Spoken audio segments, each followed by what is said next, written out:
Hi everyone, అందరూ బాగుండాలి, అందులో నేను ఉండాలి. ఇప్పుడైతే మీకు సొరకాయతోని చిల్లీల కూర ఎలాగో చేసి చూపిస్తాను. చిల్లీలు అంటే కన్నాలండి, కన్నాలు పెడతాము. చూడండి, వీడియోలో చూపించినట్టుగా సొరకాయని శుభ్రంగా కడిగి తొక్క తీసుకొని చిన్న పీసులుగా కట్ చేసుకొని ఒక చాక్తోనో లేకపోతే పుల్లతోనో ఆ ఆనపకాయ ముక్కకి చిన్న చిన్న ఘాట్లా పెట్టాలన్నమాట. ఓకే, ఘాట్లా పెట్టేసి ఒక ప్యాన్ పెట్టుకొని ఆయిల్ వేసుకొని ఈ ముక్కలన్నీ బాగా దోరగా వేగించుకోవాలి. దోరగా అంటే ఒక 50% వేగించుకున్నాక ఒక ప్లేట్లో తీసి చల్లారబెట్టుకోండి.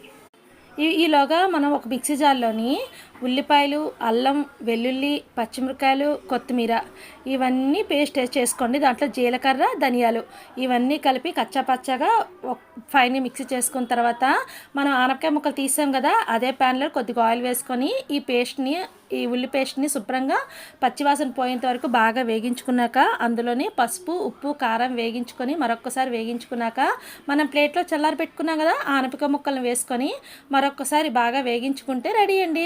ఆటోమేటిక్ అసలు వాటర్ వేయద్దు, ఎందుకంటే ఆనపకాయ కంప్లీట్గా వాటర్తో నిండి ఉంటుందండి. అంతేనండి, ఆనపకాయ చిల్లీల కూర. మీరు ట్రై చేయండి. Thank you for watching. Bye.